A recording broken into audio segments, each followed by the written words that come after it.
Welcome to Noble Talk. We have a very special show today. We're going to be talking about marketing and social marketing and how important it is to today's business.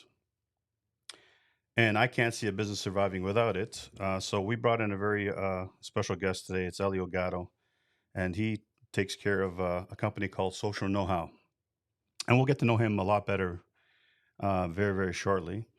And today, if we go to the first slide, Ozzy. We're going to be talking about this in a nutshell, but mostly the social media part of it. This is the massive amount of information you need as a company, and you got to master all these fields because they don't just one thing does not make a company. So we have to kind of become expert at all of this. But for today, we're going to essentially dumb it down a little bit, and we're going to be talking about social marketing, Facebook, Instagram, and many more. Elio, I want to introduce everybody here to Elio Gatto. Thank you for having me, Ralph. And he started a company. How long ago did you start this company out? It's going to be 10 years in March. 10 years. And what led you to start this company? What was your inspiration? The fact that I wanted to be basically an entrepreneur, a small business owner, but I took the model of outsourced IT solutions at that time. Mm-hmm. And I looked and I said, you know what, there's a market here for social media. And what I realized was social media was still in its infancy and it was growing. So at that time, I said, you know what, let me try this. And I'm going to just go no matter looking back. So when you first started the business, it was more about the SEO and the website design and all that kind of stuff. And then it morphed into, hey, listen, there's a huge opportunity here in Facebook, Instagram, and basically the social part of it. You saw it coming before many did, it I seems. did.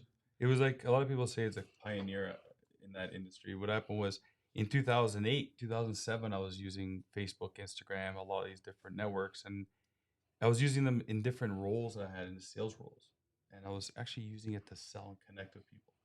So it was kind of your introduction to some clients. Yeah, It was a inexpensive way to kind of get to know or put yourself out there.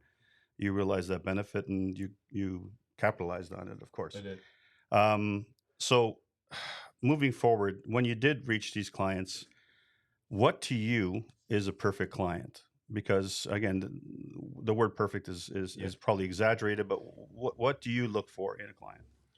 I look for basically our company looks for clients that want to enhance their marketing. Mhm. So you want to take it to the next level because nowadays many people may use social media marketing or the paid advertising aspects of it, but there's so many moving parts. And as you mentioned, marketing as a whole, digital marketing is vast. But we focus on working with clients that are say typically 20 plus employees in various different industries, looking to enhance and bring that to the next level to reach their customers and obviously even generate leads, which social does. So just to make this because for the people in business or starting businesses and stuff like that, Noble Talk's all about getting people to realize that everybody's got to start somewhere, basement up or whatever.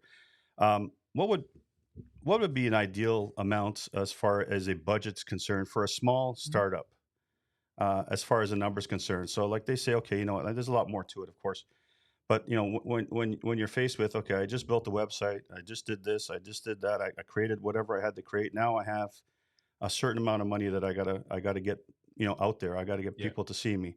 What would be a starter number, or at least an idea of what they would have to budget per month on a monthly basis? Of course, a lot of it has to do with sales. I'm not going to dispute that, Mhm. but you would know like high and low number. Let's say it like that. Well, put it this way, there's a lot of variables, right? Which you Mm-hmm. mentioned. So Mm-hmm. the size of the company, what their goals are, how many you're gonna run.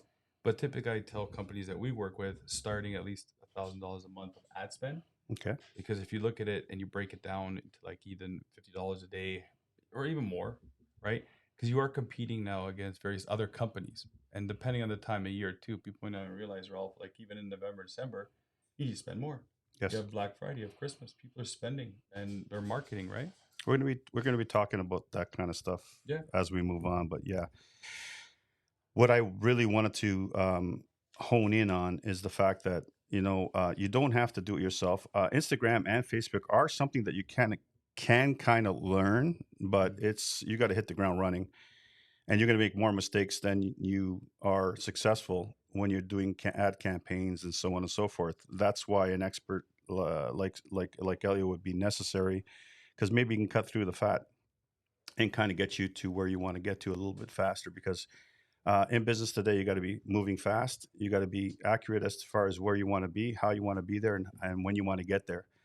So Well said. sometimes you need help, and as an entrepreneur, you're trying to do a lot of things, Yes, you're wearing many hats. right? So you're marketing, you're merchandising, you're selling, you're web designing, you're this, you're that, and there's no way you can be perfect at all of it. That's why it's not shameful or at any way to say, hey, listen, I need some help here. And you reach out and you find somebody to kind of help you, whether it's a lawyer, whether it's an accountant, whether it's a social marketer, expert, so on and so forth. You can't be expert at everything. That's the absolute truth. And I agree with that. I tell other people, put your pride aside as a business owner and just go and ask for help. That's Get right. the experts to help you, right? Well said. Well said. Ozzy, we're going to move to the next slide. All right. So this is your Bible when it comes to digital marketing strategies.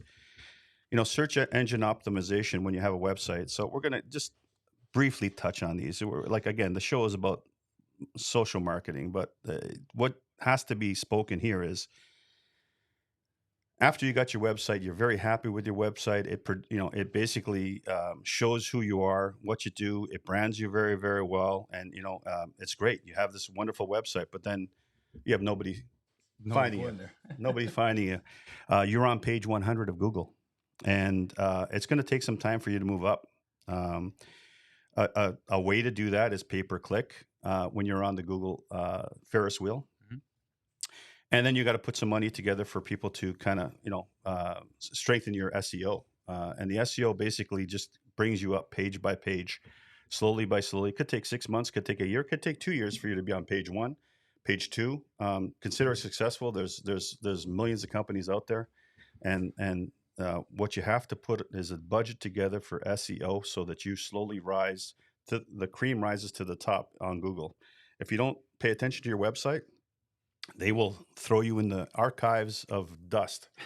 If you're continually adding content, updating your website, they look well on it, from what I understand, and that's my experience talking when it comes to My that kind piece of to that, stuff. Ralph, is patience. When Yeah, it comes to SEO and those type of stuff, it takes time, right? yeah, And a lot of time people don't have the time. I get it as a business owner, but that's where social comes in at a level that's quicker. But with SEO, be patient. yeah. The whole Google journey. I mean, we made our website many years ago, and slowly we got to where we had to get to as far as SEOs. And I continue to plug money on SEO because I know the value of it. Mhm. So that's important. So you got the pay per click, which is your cheat. You're cheating to be on top or on front, and you're paying for it, and you're putting promotions together, and you're on page one now. It costs you money to be there, and hopefully people will click your website. Get enthralled. Start the sales funnel. Go from there. Content marketing. So content marketing, sometimes when you're talking content, you got to know what you're putting out there. In my case, I went on YouTube and I put some videos together, and a Mhm. company like Social Know How could probably, if you're not um, well spoken, I mean, there's AI now, there's a whole bunch of other things now that can kind of help you get through it. But uh, Elio, if you're looking at content marketing, what would be your approach? The first step is plan it out. So look at the concept, what it is that you want to basically put out there. Okay. Because your target market and who you're going to speak to, you are a business, you are selling some type of service to someone, right? So when you're creating, I guess, content, it could be a video, it could be design of graphics, whatever it may be. At the end of it, think who your target market is, start with that, and then what the creativity within you will come out, right? You have to look at even sometimes we look at other places, other companies in the US or within Canada. What are they doing a little differently? It'll generate ideas, but then it comes within you. That's where the companies vary and whoever's doing it to come up with that content and keep it short. I think that this is your opportunity as content marketing is to establish yourself as an expert in your field. Mhm. Think of it like that. If your client, what would your client like to know? Produce videos or content that will help them purchase. Content is there to elevate you to status of expert. If you're not doing that, or you're not creating that kind of content, how can the customer have faith in the company they're dealing with? So, having a clear vision, like Elio said, having a clear vision as to what you want to say, how you want to say it, Mhm. but the end goal is to become expert in your field. So you've got to show people, hey, listen, this guy's no dummy. He knows what he's talking about, and this is a guy I can trust. If you can get that out of your videos, you're halfway through the game. Content is king. They say that all the times, and you know what? The content you put out there, but a lot of times what people don't realize is they look at their followers, Ralph, and they think followers are the key. You're lucky if maybe 3, 4% of those followers see it. Yeah, Remember, you're competing against various others. So the content has to be relevant and it has to be short to the point. fresh. Fresh, exactly. And again, it's one of those things where you got to keep adding content. Hmm. Don't stop. Don't think you're okay. I'm done, because it's never done. Even to like in my case, sometimes I'll take something that I posted 9 years ago and repost it again because it's relevant today still. Look through what you have. I always call it the company intelligence, or your treasure chest of work that you've done in the past that you can kind of open up and reevaluate. That's repurposing content. And that's actually really good Yeah. because a lot of times people think that everybody sees it once you post it. You're lucky if that certain percentage actually saw it. So come back later and repost it again. Even cut it shorter or make it longer per se, the video, if you didn't put the whole thing up last time, right? So content marketing, very crucial, and doesn't cost you much. It's a phone, it's a video. True. Post it. It's not a big Hmm. deal. If you want to get fancier, of course you can, but I mean, you don't have to start off running. Social media marketing. This is what we're here to talk about. We're going to scoop back to this in a second because we're going to go to the in depth. So, social marketing. I don't want to discount it at all. I want to move forward to email marketing. Email marketing to your past clients, or email marketing to people that you've dealt with, or people that have been interested in your stuff, and connecting with past customers. Um, your MailChimp and so on and so forth, and you're Hmm. trying to get all these things going, and you're trying to keep the people that have either dealt with you or going to deal with you current as to what your company's doing. Um, if you're in a customer's face many times, your branding. I mean, I take a look at the company, Sleep Country. I mean, they've commanded a presence, Yep. and they buy media, but in the droves, and Hmm. who doesn't know they exist? Well, they continuously put out there. It's like Diamond and Diamond and other Mm, ones, right? yeah. They spend a lot of money on marketing, but it's continuously. But all these channels have a different audience, a different way of keeping you connected to your market, right? At the end of the day, when we talk about email marketing, we talk about keeping people current with your business and you remaining relevant Hmm. in their eyes. Hey, these guys haven't forgot about me. Wish them a happy holiday. Yeah. Happy birthday if you got a birthday list, and so on and so forth. These are things that that you could do that don't cost a lot of money. Just take a little bit of patience, and that email sometimes will make somebody's day. Hey, they remember me. You'll be surprised. All these work in collaboration together, but with the email marketing too, so off on that point, sometimes we'll send it out with just a small tidbit, and people will reach back out to me and saying, "Hey, how you been? It's been a while." Yeah, It's almost like you've triggered their memory, right? So you're reopening the conversation yeah, that you maybe left behind, exactly. so to speak. Then we move up to influencer marketing. So this is marketing that you can actually pay celebrities or pay influencers that have 1 million followers, 500,000 followers, 10,000 followers, whatever it may be, that is relevant to your product. They specialize. That you got influencers that specialize in many Hmm. products. You have ones that specialize in furniture, ones that specialize in clothing. You got ones that specialize in God knows what, but that's what they do. And you got to seek those people out. And a lot of times they will have a price tag Yep. attached to it, Per right? post.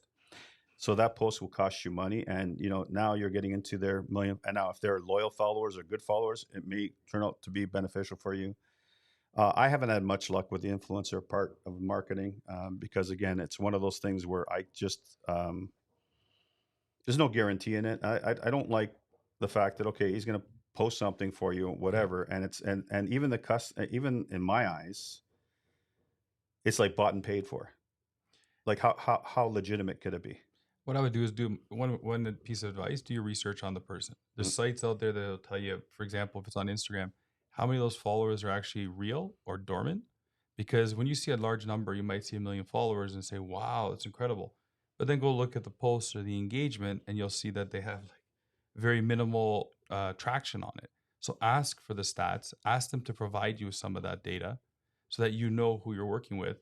Because there's two styles there. One is they're going to post it to hit their network, and the other one could be that they're the face of your brand as well. So that's important, right? So yeah, and then again, that's a whole nother Hmm. basket of fish, so to speak, because who you have branding for you should be a huge thought process. And there's nobody that understands branding more than me. If I have the wrong person branding me, people are going to may paint me in a certain Yep. brush that I don't want to be painted on or with, regardless of their client count or their followers and so on and so forth. So like that's something I haven't had much luck with. I'll be open and honest with that, but I know that it does work in some cases, and it is part of this marketing strategies that you can take. The next one is affiliate marketing, and this is kind of when you're teaming up with other companies, and you're maybe putting something in tandem with them, or you're associating with. So can you maybe shed some light on that? If you want to go more in depth on the affiliates, in a sense, it's what you just said, right? In collaboration there to get the message out. But as you can tell, there's so many of these to go through. Eh? Like I'm trying to these are really amazing. dumb it down, and the point of the Yeah, matter is nobody's going to learn anything unless we point go out for the each fact one. that each one Hmm. is important, and how that little cog is important to your business, or can it even be used in your business is important. But if you don't know it's out there, Yeah. how are you supposed to even talk about it? So I'm glad you're mentioning these, Ralph. mm, Honestly, all these tie in. And people think social media or just in general digital marketing is very easy, and mm, it's like I can do it myself. When you look at that, you mentioned the key thing. You are very strategic with the branding. mm, You're very comfortable with it. You mm, understand it. The mm. fact that you've done this, so you are explaining it to everyone in the audience, which is awesome. And yeah, this is important to know. So affiliate marketing, essentially, let's say for instance, I'm going to give an example in my business because I just want you to kind of think about this. For instance, if I approach a chandelier company Hmm. and I say to them, you know what, I think we should be branding together. Your brand, I really like your chandeliers. I think they would augment my product. They would augment your product. Perhaps we can correlate and maybe market together Yeah. or do something of that nature. That's one small example. Another example is, you know what, uh, whiskey companies, brandy companies, cognac companies have approached me in the past. Can you produce me a nice tufted chair so that I can post a on a Within their coffee table, a little brandy glass, yeah. and then a beautiful chair next to it. That's an example of affiliate marketing in my eyes. And if anybody has anything to do, please just email, mention a comment. If you have anything more to add or subtract, you just let me know. And also the success you've had with it, Mm. if you've done it right. Yeah, it what it does is, again, it elevates your brand. Hmm. Again, it depends on who you partner with. If you partner, let's say I'm partnering with Walmart, I'm not going to get a high end customer. It's one of those things where you got to pick your spot. If I'm partnering with Brayling or Rolls Royce, or you want to bring yourself to the part or the item or the level that you think your brand deserves. Do never undersell yourself. Do not settle for somebody when it comes to affiliate marketing, because it's all part of your branding process. You cannot settle for this. So Make sure let's, they tie into your brand too, right? yeah. If you're dealing after small, like one mom and pop shops, and you're bringing in Bretling or one of these Mm. Rolls Royce, it may not fit that market, right? Yeah, so everybody has their different branding. Like for instance, you got the everyday brand, you got the then you'll have the high end brands, and you know depending on where you want to situate Hmm. yourself, what real estate do you want to take in the marketplace? That's who you choose to affiliate marketing with. Then video marketing. Well, video marketing, again, I mentioned that we put out videos. It's a lot like content producing, but video marketing, you can also make commercials like I've shown on the Yep. show before. Um, uh, we've shown. Have we shown Elio's commercial yet? We're going to put that on. This is an example of video marketing. Let's put that up while we're here. In today's digital world, social media advertising drives success for businesses. Reach millions of potential customers and build trust with social proof. Increase conversions and drive sales by connecting with your target audience. Achieve a remarkable ROI with advanced targeting options, analytics, and retargeting. Invest in social media advertising to maximize your growth. Contact us today for your free social media assessment. So there's a perfect example of video marketing. You place a video out there. You establish yourself as knowledgeable. You establish yourself as having the knowledge to help the customer through. You mentioned ROI, return on investment, which is very important in a lot of people's eyes. You'll notice it was short.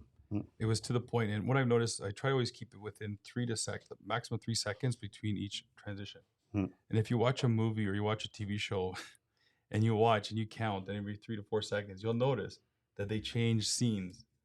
And that actually what people's attention will stay on, right? Because again, today in a market where you're screening up and you're scrolling up, usually in a second and a half, 3 seconds the max. Average people's attention span is 8 seconds max, but usually you have 3 seconds. They're going to decide if they're going to watch something, then maybe they'll watch up to 6 seconds. That's why you'll notice a big drop off, right? So it's to the point. Keep it clean. So another one is called mobile marketing. Well, mobile marketing, it goes to your phone. It's another paid way, and that's SMS. I think it ties together with the with the social marketing in my eyes. I mean, you're paying for ads and so on and so forth. And even Google has their own mobile marketing network where you can I want to target the phones more than I do desktops. And you can also do SMS, like text message mobile marketing on there within a certain radius and stuff like that. Yeah, where you can actually just have it come to a radius of 2 kilometers, 3 kilometers. If you're 3 kilometers from Yorkdale, put a message out to whatever it is, and then have try to drive them into the store, the mall, to visit you.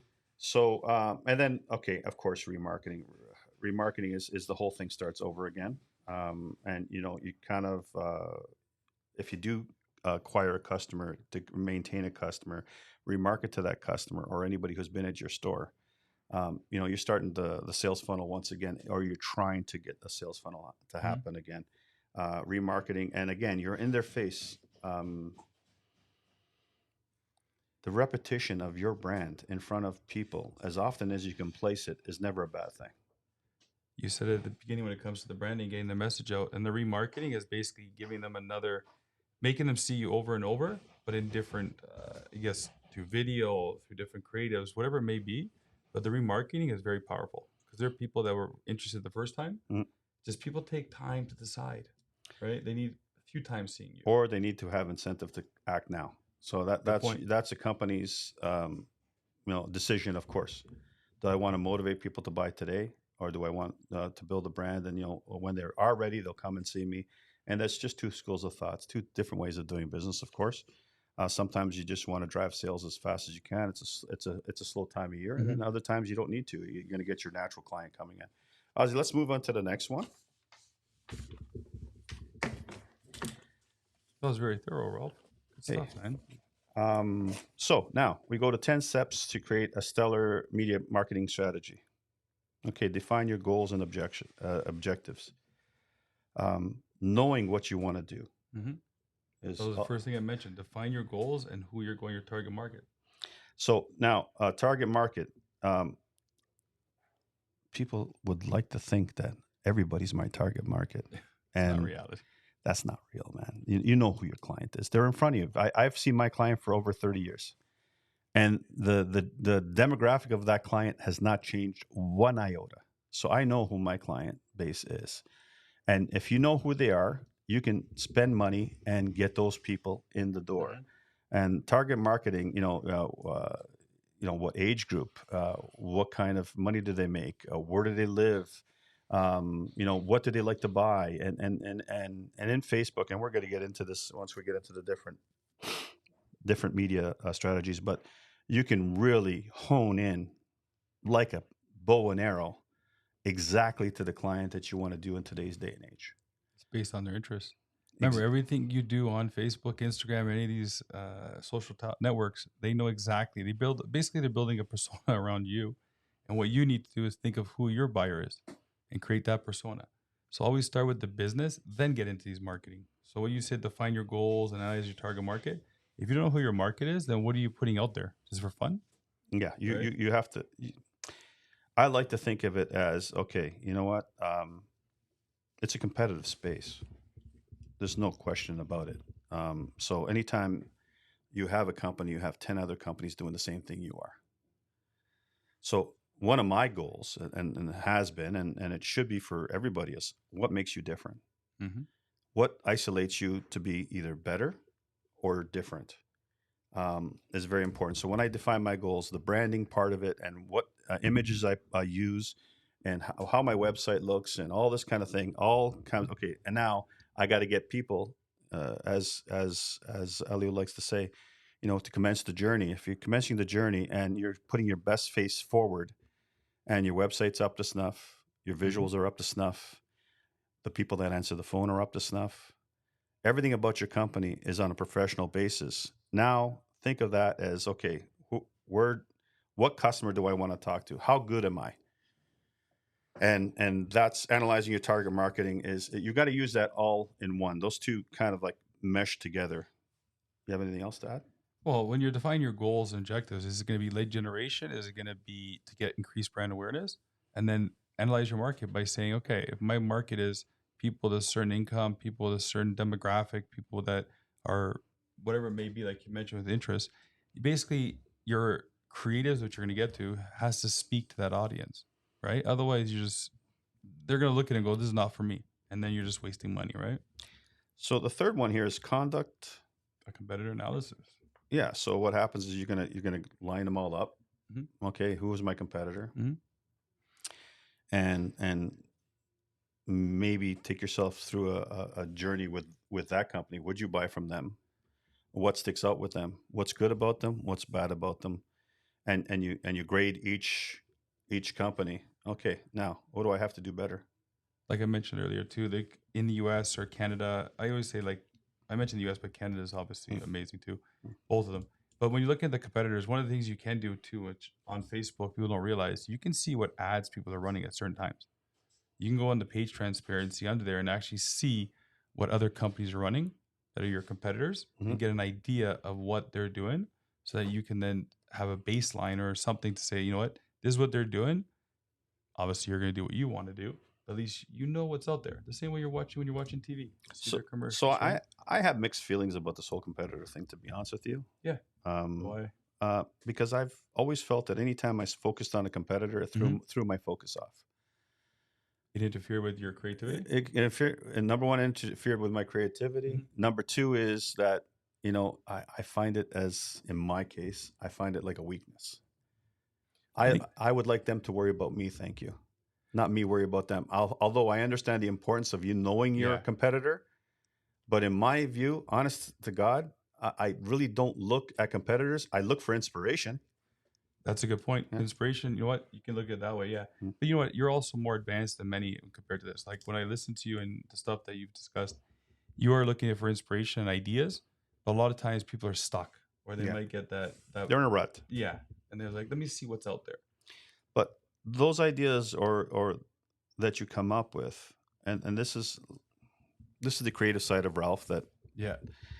I like to look at it like this. Make sure it excites you when you're putting it together.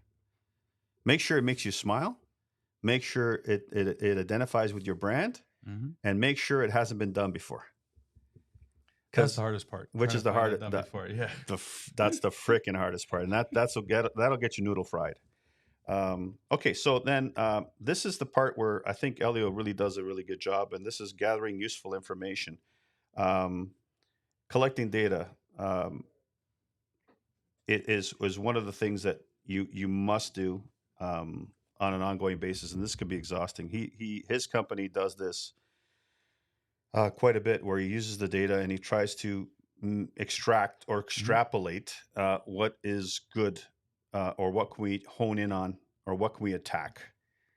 If you want to add to that.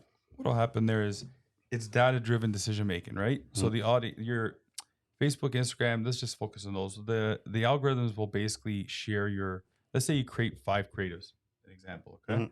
and you're showing them to the same type of audience, it's going to tell you who is this resonating with, and which ones are getting more, for example, clicks, or who's seeing it based on your objective. And then what you'll do is you'll turn off the other ones. And that data will start to tell you. And over time, you'll be able to know almost down to a T who your market is online, which might actually be a little bit different than what you thought it was when you started creating your target market creatives. Well, it's like unmasking the beast that's in front Yeah. of you. Like you didn't know it was there, but until you looked for it, or you saw it was in front of you, it was in plain sight.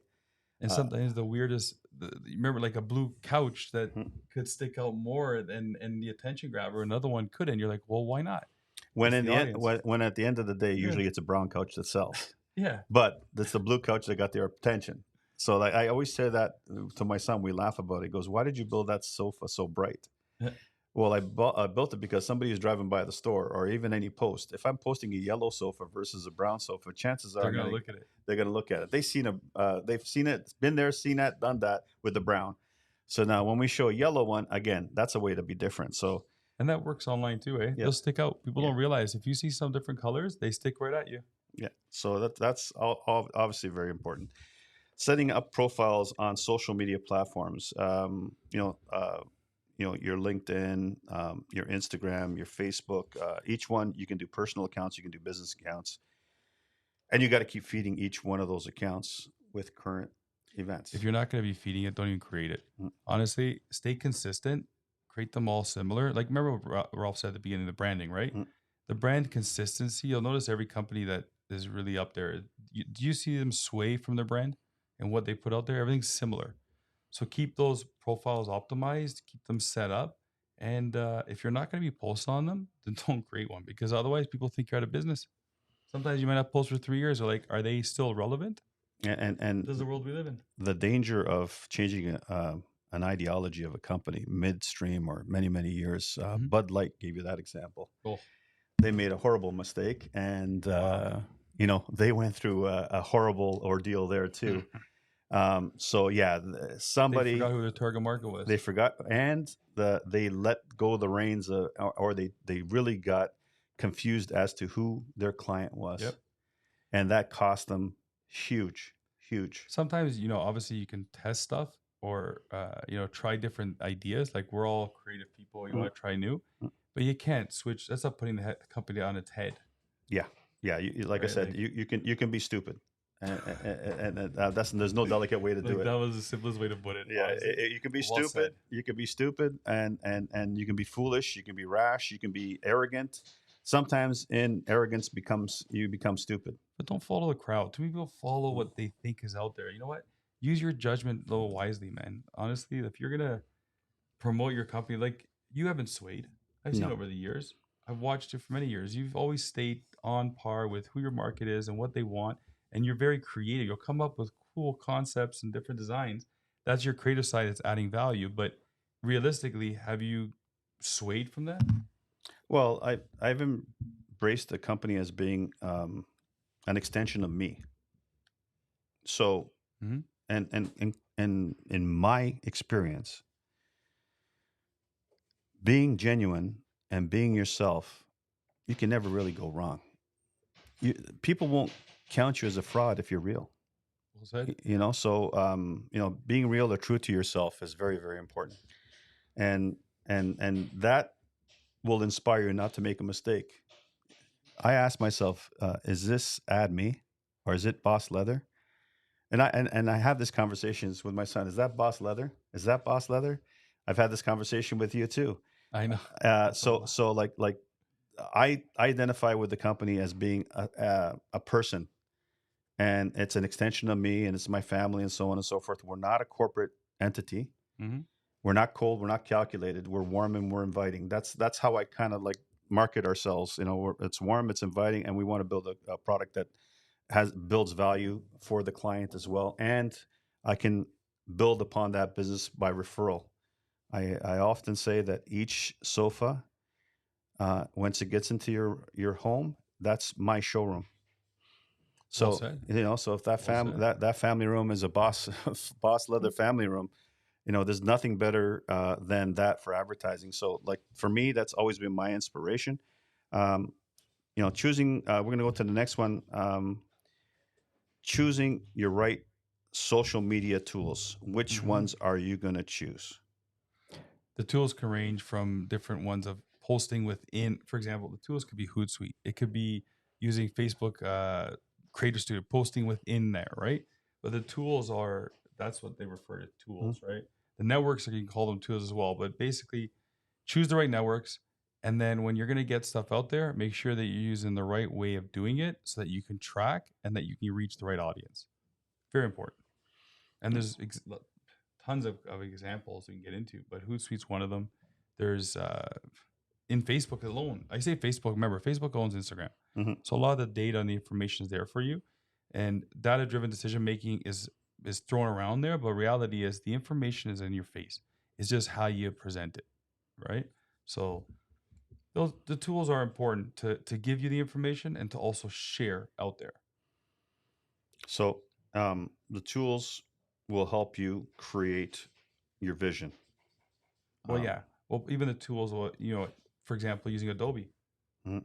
If you're using Premiere, using Photoshop to create the right creative designs, like you're very creative, and I noticed that like you use it, I guess the tiger, even the noble talk. Mhm. That's is that a lion, Yeah, it's a lion. I've right? always identified myself as a lion. Yeah. So, like, anytime I'm talking to, and this goes way back, this is many, many years ago, but it's about pride and it's about family and it's about and for me, there's no better example of a pride of lions and all the family aspect of it. So, you try to mess with any one of my cubs, I'll come after you. You see how it came right back to what you were saying at the Yeah, beginning, the family brand, the family, the branding, and the lion. Now that's that's how it right. ties Yeah. together. So, I mean, that's what I thought moving forward. The all-seeing eye in the middle is about reaching your subconscious and trying to figure out a better meaning to everything, and being noble about something. Like this show, we don't have to do this show. We're doing the show. If anybody extracts any great information from it, Wonderful. that's all I'm looking for. I mean, my friend Ozzy here, he's already like he showed our podcast to somebody, and that somebody is going to take steps and start her own podcast. So small steps, small influences. I always believe of the butterfly effect, where you basically you're flapping your wings, and the rest of the world feels the effects. So I kind of do as much as I can to put that out there. I'm probably the loudest butterfly there is out there, but my point of the matter is that if you do You're the something, lion butterfly. exactly. But one thing you say you do, and I've been looking at my Mhm, own podcast for years, mhm, and even as an agency, I said this to you earlier. mhm. For 3 years, I'm talking about it, but now I came on here, and I'm like, all of a sudden, I'm thinking, wow, I could bring you on my show one of these days, Yeah. No, right? It's like, this is something that you know um, ideas, plans, but life is judged by your actions. If you do nothing, you mhm. become stagnant. So don't let the excuses outweigh your purpose. That's all I'm going to say when it comes to that kind of Well stuff. said. And when I walked in, we were talking. What was it you said to me about when it comes to business? If you don't love it, If you don't love it, it can't be about the money. yeah, It has to be about what you can offer, and it's got to be fun. It's got to be fun, and you got to be genuine. If you're not genuine in the fact that you genuinely want to help your clients or your client base, get out of the business. It can't. totally agree. It can't be about counting money. It can't. If it's about counting money, you're going to fail very, very quickly because people will see right through you.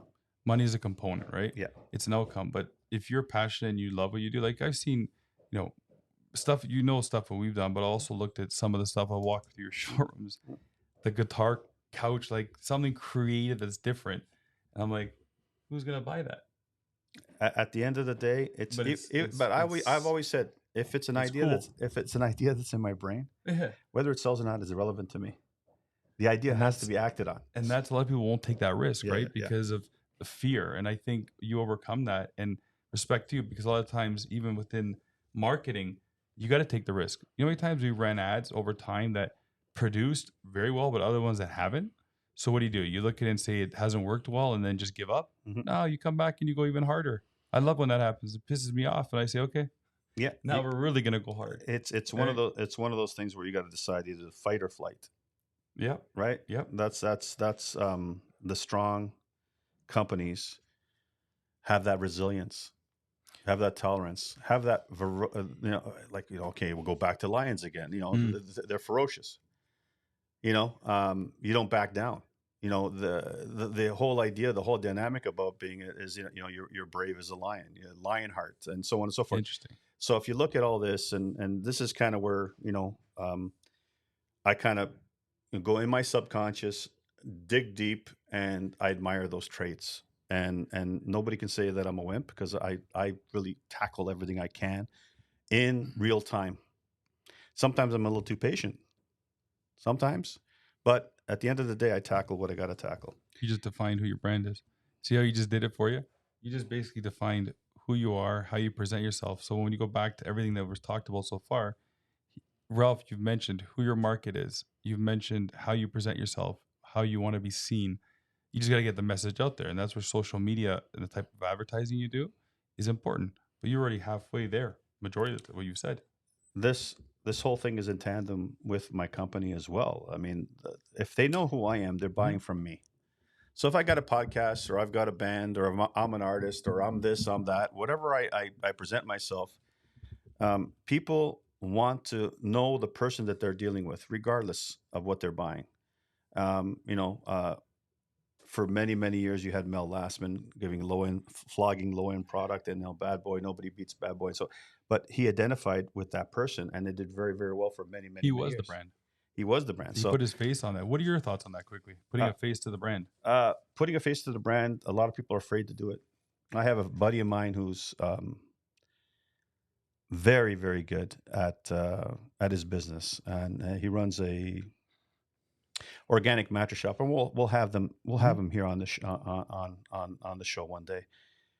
But when it comes to producing videos with himself, and honestly, the guy is we call him Salt John. He's so genuine Mhm. that if he only put himself out there that much more, that people would drive to him from who knows where, but he's afraid to do that so like identify himself as the brand. He's always kind of kept distant from it. And I've been trying to talk to him for about 10, 20 years now. Put his And face I on say, it. listen, get out there, get in there, do the videos, do what you need to do to get people to know you because you are the business. And until you do that, you're never going to break your sales will always be stagnant. His numbers have not gone up.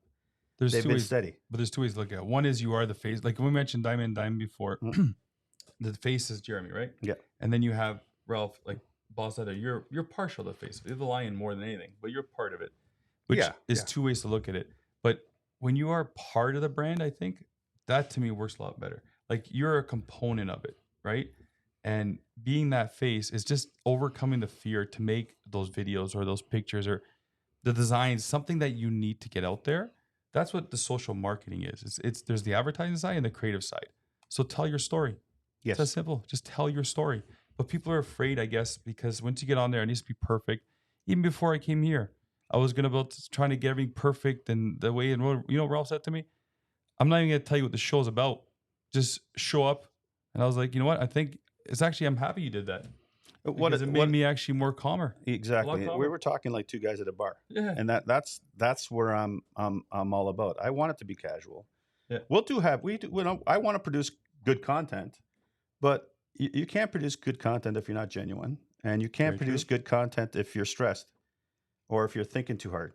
So I just wanted to come right off Yeah. the bottom of your tongue, and you're gonna tell them exactly what you feel off the cuff, what you feel about that item. If you're knowledgeable and you've done it for Hmm? so long, like I have, Should you be should knowledgeable. understand it. Yeah. But when we mentioned about your friend there that putting himself on video, do you think maybe that's a fear?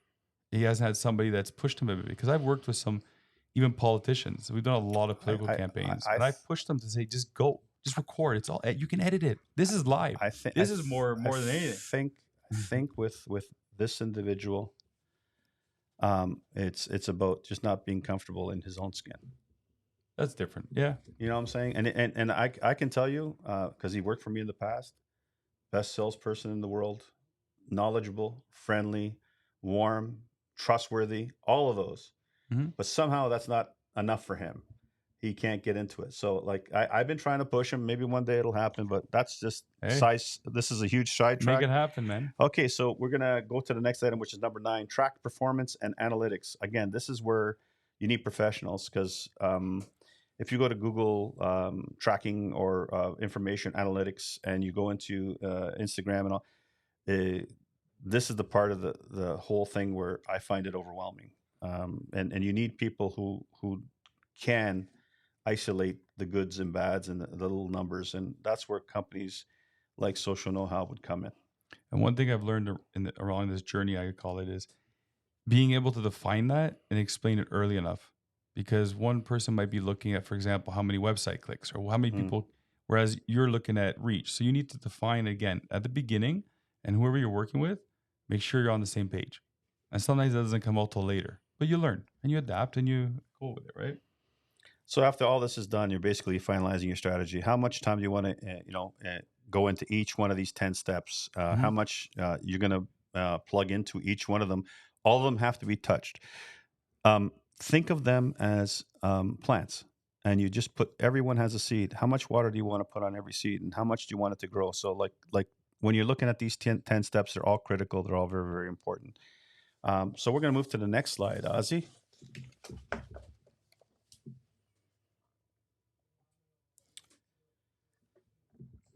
So this one here, essentially, you're looking at your business as a business, and you're trying to figure out, okay, you're going to analyze your market. What is the market like right now? Mm-hmm. I look at the housing market as an example. Okay, analyze your market. Well, nobody's buying anything because interest rates are too high, and that's an analysis of the market. Okay, well, the reality of it is that you're going to sell for less and you're going to buy for less. You're probably in the same position. But because people think of it as a situation where I can't buy because I'm not going to make the money I want on my house, but then that's why you're buying the other house for less too. So when it comes to real estate, it's all the way you look at it. Is the cup half full? Is it half empty? Interest rates, you're looking at $100 or $200 more for payments, $300 more for payments a month, whatever it may be. And is that going to affect your decision and your day to day and so on and so forth? So like that's analysis. In my case, the analysis of the market. Okay, how many clients are looking for high end furniture? And that may be 2%, 3%, whatever that may be. And then how do I address that? I analyze my market. How many people are other than me are doing the same thing? Your market's closest to like a custom home builder. Yes. Right, which is very different. But one of the keys here is always start with the business. Look at the business, and then marketing as an offset, a component of it. So if you have your business strategy down, or looking at what your business objectives are and the vision that you want to bring out, the marketing as a component. Everybody always likes to jump into advertising or, let me do all those marketing things you mentioned there, Ralph. But the reality is you got to start with the business. Look at what you want to achieve, what you want to bring, and then get into the marketing. Don't jump into marketing until you've done any of this. It will really affect that. What are you going to market if you don't know who you are? And I say it to people all the time, but a lot of times I guess is people. Well, they're in a rush. Yeah, there could be a times where sales are down and you need to move, right? And it's understandable. Like, it's no one's fault. It's the reality of doing business. But sometimes you just gotta stop and say, okay, who am I going after, and just take that break for that moment. So we go from analyzing the market. Are people buying? Are they not buying? What can we do to make them buy? And so on and so forth. That's analyzing your market. Then you got to analyze your competition. What are they doing? Are they doing well? Are they hurting? What is it that I can extract from them that can help me or whatever? Analyzing your competition is important for that alone. Believe it or not, I look to the UK. I look to Europe for ideas on competition. Because it's a fresh look. I find that Europe is about 5 to 10 years ahead of us in ideas and freshness. People here don't really like change. They embrace it there. I find. So when it comes to competition, I really don't look at local competition. A lot of times I'll look at somebody from the UK or somebody from Italy or somebody from France or somebody, and I'll look at their websites and I'll look at what they're doing and the product that they're producing. A lot of the times I pull the trigger a little too soon. Sometimes I get a product and I put it in. Yeah. And because they're 5 years ahead, it takes 4 or 5 years for that idea to grab catch traction. up here, because people, so what I find is that, okay, I have a product that's sitting on the floor for 4 years and all of a sudden it's selling. And it's only because now it finally caught up. Because So you're always ahead of yourself, yeah, man. This yeah. is being innovative. It's being, It, having a it, vision. sometimes it can hurt you. Sometimes it works out well. But in the meantime, it's where I gather my vision from. Marketing research, again, this is targeting your market, or where you're going to market to, who you're going to market to, how you're going to market to them. Even outside the box, people think, okay, it always has to cost money for marketing. Um, I don't know if anybody's read this. It's called Guerrilla Marketing. Way back when I read the book, Mhm. and I always found that because I was always struggling for money at one time, how do I get out to customers? And creating a flyer or whatever, and going to people's cars and putting them on the windshields. I've done all that. I've done that too.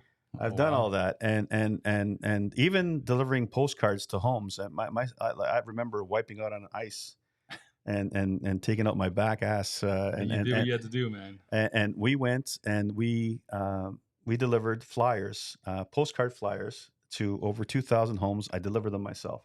I could not afford a company to deliver them, so I went out on my own on a Wednesday.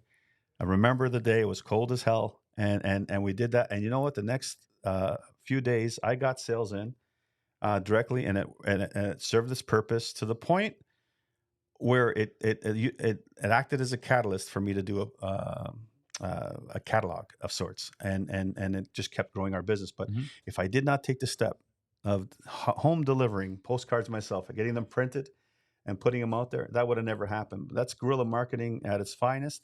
And if you're at a if you're at a grocery store and they have those little pegboards, Put you your put flyer your up. ad on that pegboard.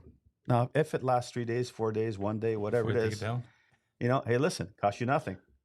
So, like, being creative in the fact that, okay, I know I don't have the resources that some companies have, but I do know I have the intellect to beat the system. Sometimes you cannot. Again, this is about the being ferocious.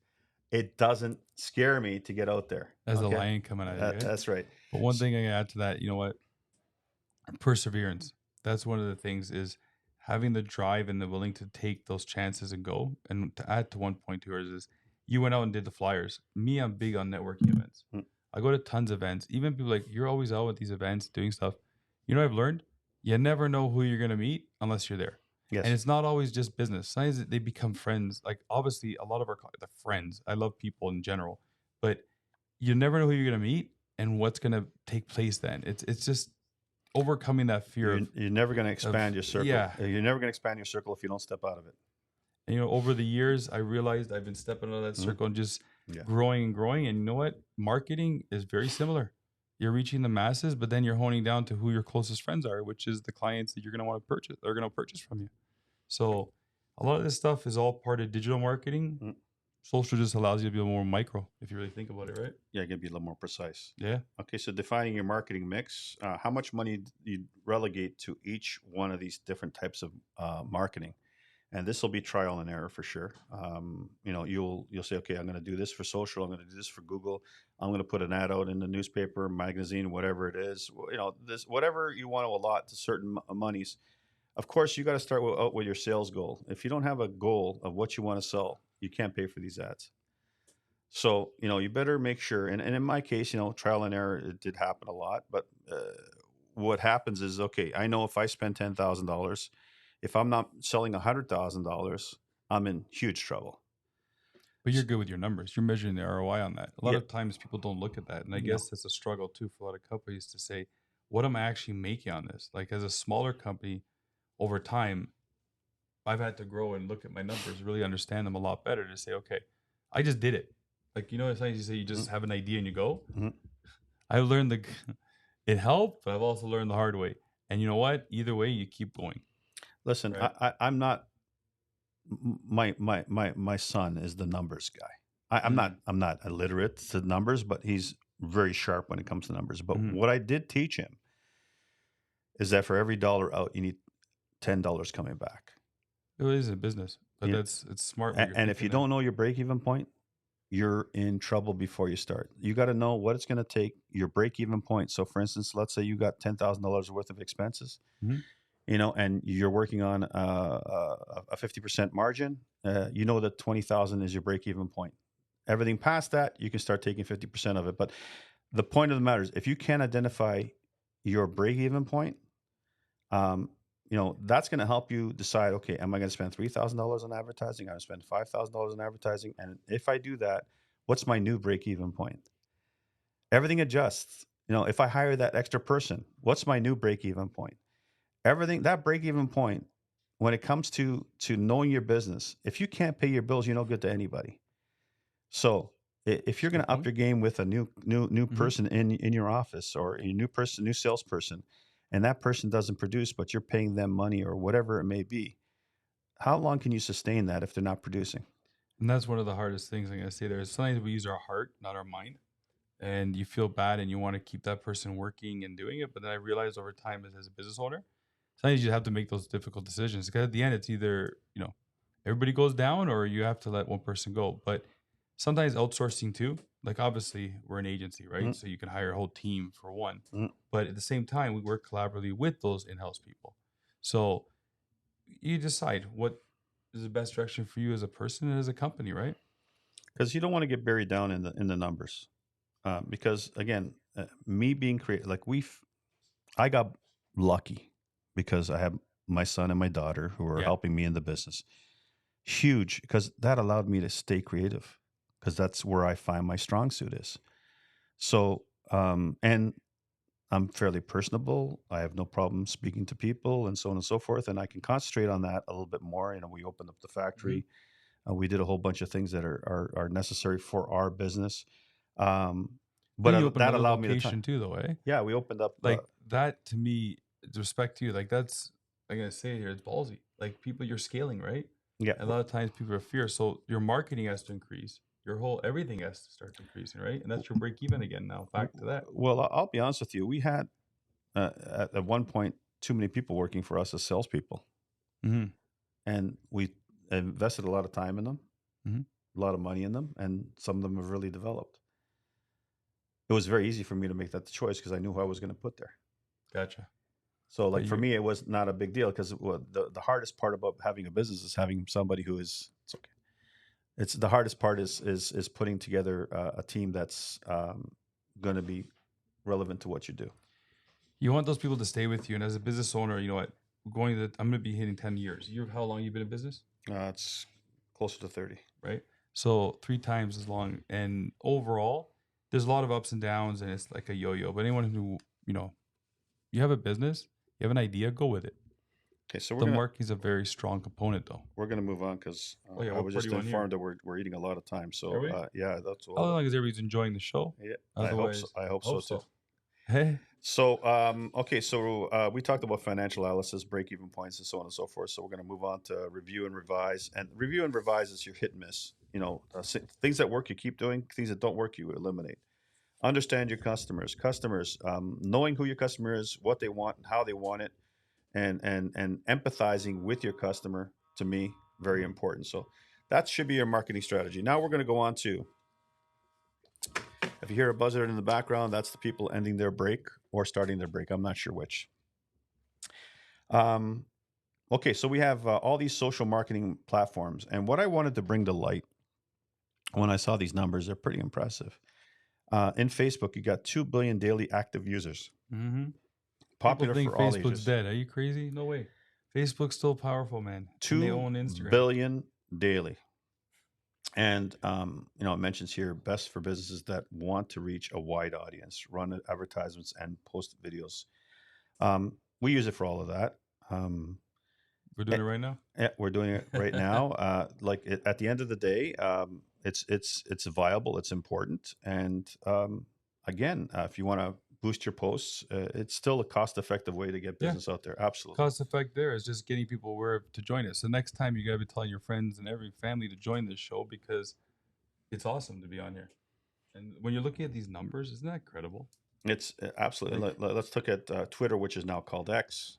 335 million monthly active users. I don't know if that number is still the same, but active with teenagers and young adults. So in my case, Twitter may not be the perfect form of advertising for me because it doesn't really hit my target audience. We move to the second one, Or we go Instagram. I think Instagram is very much like Facebook in the fact that a lot of people are practicing it. They're watching their reels. They're looking at videos and so on. 600 million active users, and I think that's growing every day. And that's going to keep growing, guys. That's your modern day portfolio. Instagram is a powerhouse. If you're not on it, get on it and make sure you're using it. So again, best for visual heavy branding. I like Instagram for the branding part of it because I'm all about branding and making sure that people know who we are, what we do, and how we do it. And then of course we go to YouTube. I post these videos on YouTube. You can always refer back to them. And there's 1.57 billion monthly active users on YouTube. YouTube is always being used, always being utilized. It's great for producing that content that you want to do, and you can actually attach it to your websites with videos that are relevant to your business. Um, I've always liked YouTube. I still like YouTube today. Don't like all the commercials that are in it while you're watching a video, but past that, I mean, you can go to the You can YouTube pay Premium. even. Yeah, exactly. But past that, I do like YouTube. And last but not least is LinkedIn, which I think is probably the most underutilized form of advertising that people don't realize. In my case, we should up the spending on LinkedIn. And the reason why I'm thinking is that because that is the client that's buying from me. That's the business person. That's the person that's has the affluence to purchase. They have um, status to uphold. A lot of them are professionals and know what they're doing. Um, Going over all of these. Yeah, add something to that, Ralph. With LinkedIn, you got to think of it this way. LinkedIn's your modern day Rolodex. It's your online resume, right? Now, when you take that, you have Facebook, Instagram, where people that work for the company or work like your sales reps you mentioned, they're on there as well. Now you have two different markets. One could influence the decision maker, which could be, let's just say somebody who's your parents, right? You're on there and you see it or they see it. One of the two is going to help make that decision. So be on both, but share and be relevant and run those ads to hit that target market. Again, everything you've done here and you said, Ralph, has everything is tied back to that. So these are just tools at the end, right? It's what's in your briefcase that counts.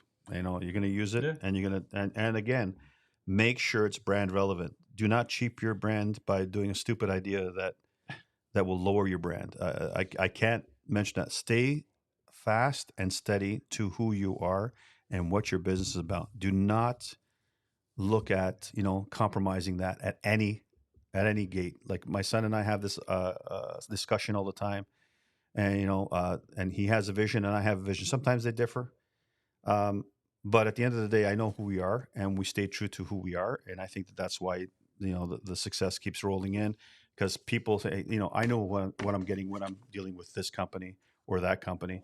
As long as you don't make it confusing for them, Yeah.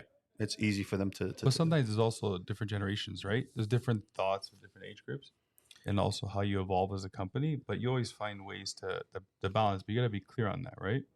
It's again just different generations believe things differently. I look at my business as being catered for the people that are closer to my age. That's fine. Like if you look at it, I mean, your 30, 35-year-old is not likely to purchase from me yet.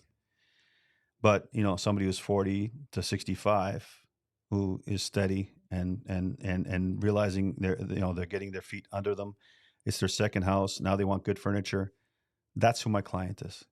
Until people realize that, I mean, for me, that's who it is, and that's who it always will be.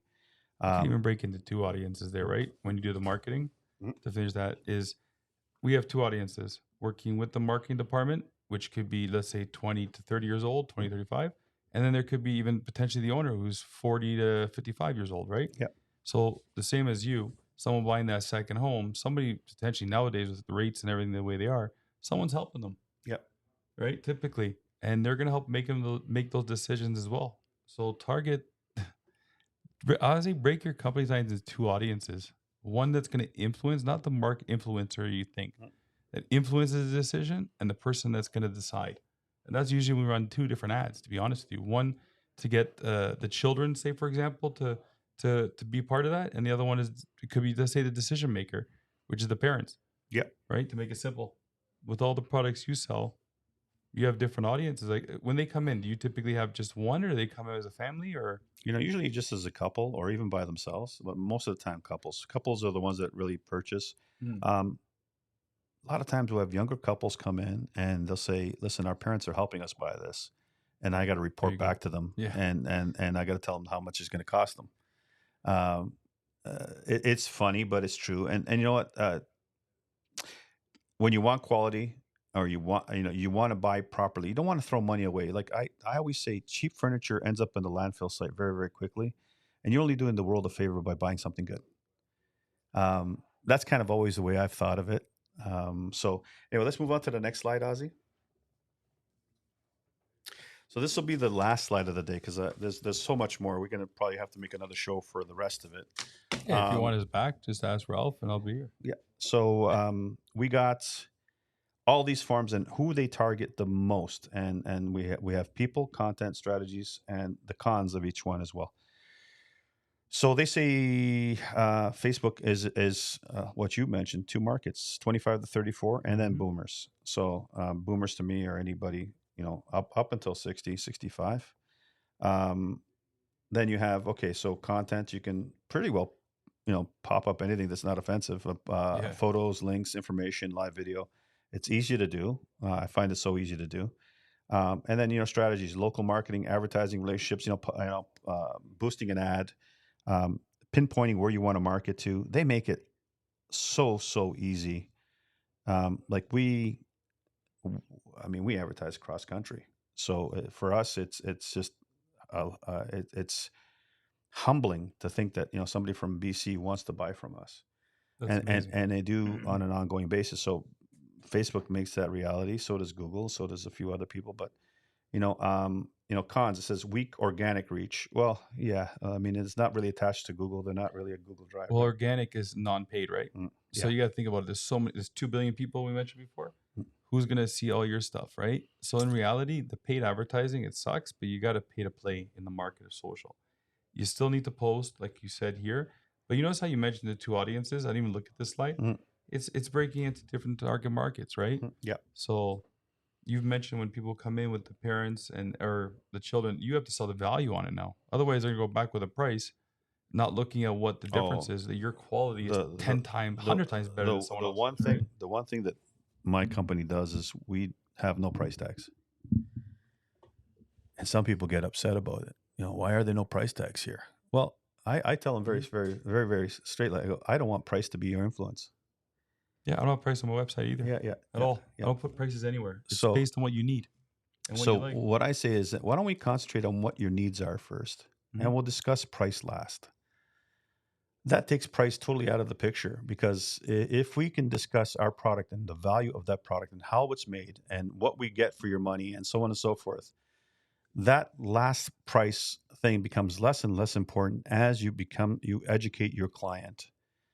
So for me, it's always been about that, and that's And I how agree with how you how on we that. did it. And you know what? I know we're going time, Mhm, but you guys, even as social know-how, anyone that calls us, the first thing I figure, what's your price? mhm. How can I give you a price if I don't know what I'm working with? Yeah, Right? I want to buy a cow. You don't know what they're coming in for. What's your price? Well, yeah. okay. It's like it's Like, like it's like I'm going to play you music. Well, are you country or are you rock and yeah, roll? you're We guessing. don't So know. At the end of the day, you don't know. So then, okay, we go to YouTube and 18 to 25, 26 to 35. I think they're a little low on those marks because I still watch YouTube. mhm. Content, how to's, webinars, explainers. Yeah, I use them for all of those. Um, I think you have some of those too on your YouTube channels, don't you? yeah, You explain some of that, even the build of your products. I have Leather 101. I have Yeah. how do we build a product, how we do it. And I did it in 2016, probably before everybody else in my industry.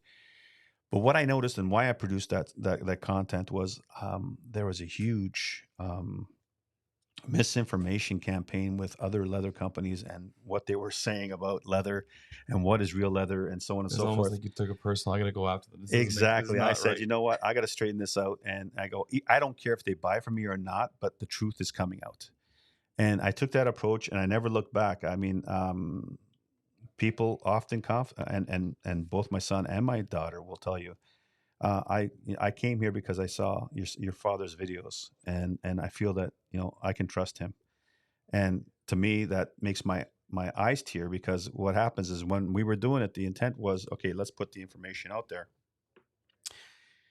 But we found out as time went on, it just that trust factor just kept Yeah. building and building, and we're starting to do it again. I'm freeing up some time, and we're going to create some new content and so on and so forth. But YouTube, that's a perfect example of what YouTube can do for you. And years later, I got contents. We got comments and so on and so forth. It's just amazing what it can produce.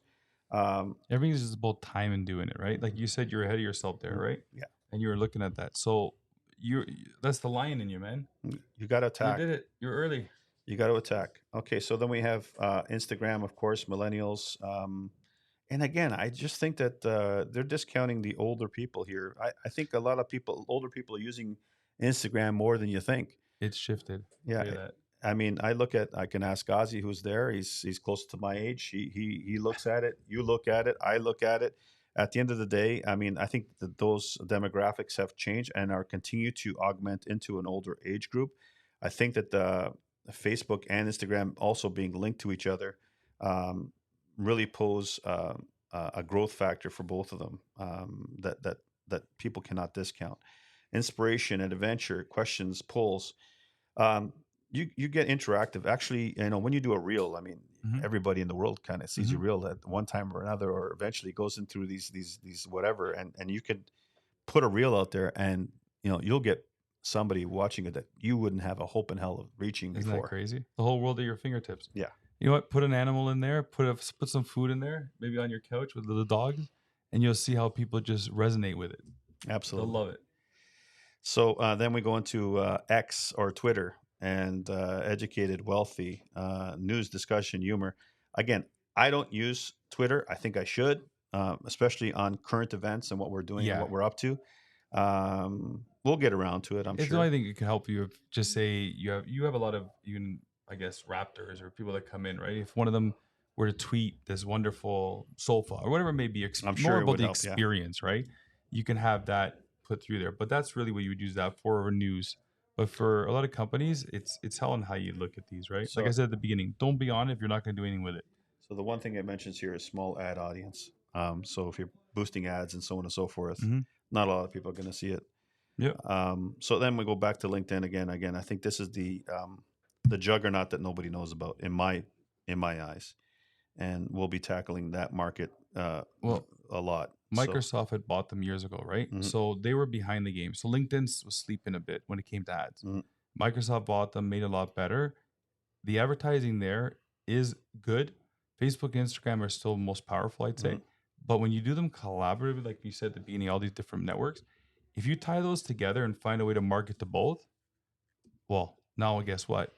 Your ads are going to be seen, the paid ones, but the non-paid are what people are looking back to. So you have to have a balance, and that's important. Yeah, it's part of your marketing mix. You got a certain amount of money to each one of these, because if you're not going with your best foot forward, for instance, if you're going to go into categories, you got 100% of your ad spend. Okay, 40% for Facebook, 30% for Instagram, and 20% or what, and you can just keep breaking it up into different amounts, and then you see if that works. And if it doesn't, you keep tweaking. It's just like having an engine, and you're changing the amount of spark plugs, or you're changing your spark plugs. You're That's a good changing your analogy. oil, and you just keep sharpening the saw, so to speak. And then posting content daily or every other day, at least getting that out there, right? You said something about the reels, which is very powerful. And you know what? The reels are what they look for right now. It's video. It's short snippets of video, Yes.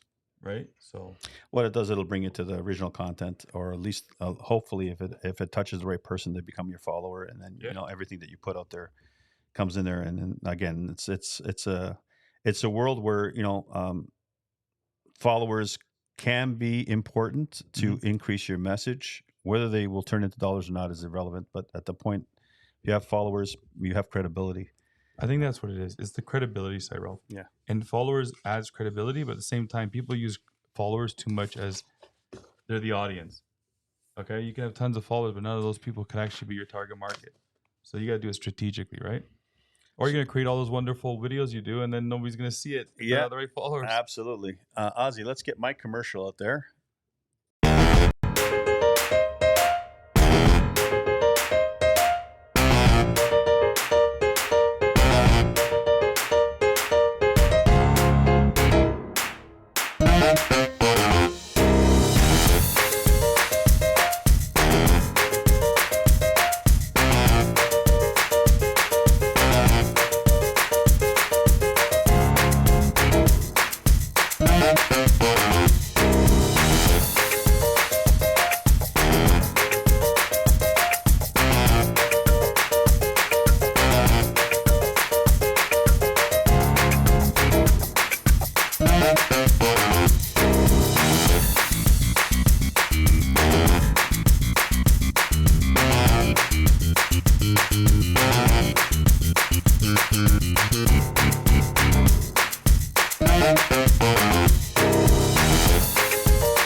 back. Okay, so we're going to be closing off the show now. First, I want to thank Elio for joining me on this podcast and shedding some light on this social media marketing thing. We haven't even scratched the surface, to be honest with you. There's so much more to talk about. But I have a question before we go. That video there, yeah. Were you the one throwing the jab or the one ducking from the jab? I'm always the one throwing the jab. Okay. Always and I noticed you had an animal. You had a pet on the couch, on the sofa. On the sofa. Beautiful. Yeah. A tufted couch. I didn't even know you had that. I didn't even seen that yet. And there you go. There we go. So we, you mentioned that before about introduce an animal. So I want to thank Elio for coming in and showing his expertise. And if anybody is looking for some help on their social marketing, please give him a call, and I'm sure he'd be more than happy to, coach you through and maybe become clients of his, and hopefully you guys can make some good money together. Give you a free assessment. Visit socialknowhow.com or any social networks. Follow us at Social Know-How. Where do they follow you, Ralph? They follow me everywhere. I'm on Facebook. I'm on Instagram. I've got Noble Talk. I've got you can even go through chat on my website and they'll catch me. I'm easy to find. Just email me direct at ralph@bossleather.ca. If you want to reach me directly, you can definitely do that. That's dangerous. You know how many emails you're going to get now? It's okay. I've got about, 8,000 as it is. 10,000 on top of it. Yeah, I just keep getting emails all the time. So I wanted to thank all of you for joining us. I hope that the content that we produced today can help you basically guide yourself through the oceans of social media. There's one thing, a good sailor is not made through calm waters. It's only do they become good sailors through rough waters. So make sure that, like I said, if it's too easy, you're not doing something right. Get out there, get your feet wet, get into your social marketing. Make sure that you get your content the way you want it before you post it. Don't just go posting willy-nilly. Mm-hmm. Make sure that you have pride in what you do. People will see it. They'll appreciate it. They'll think, hey, that was good. That was so. These are little things that we just want to say. But this Thursday before New Year's, and I want to wish everybody here Happy New Year, 2024. Promises to be a fantastic year. I think it's going to be great. It's going to be the way you want it to be, right? You had said mindset earlier. It's all about mindset. It's going to be a fantastic year. A lot of new things, exciting things are going to happen in my life. I'm sure they're going to happen in your life if you put your goals, strategies together. Next week, we're going to have an artist in. His name is Vince Mancuso. And everybody knows that I also love art, and we'll be discussing that. So that's preamble to that. So again, I want to wish everybody a good afternoon. And thank you for watching, and we're off. Thank you for having me. They said I would fail. They said I was a dreamer. They all doubted me. So I proved every single one of them wrong.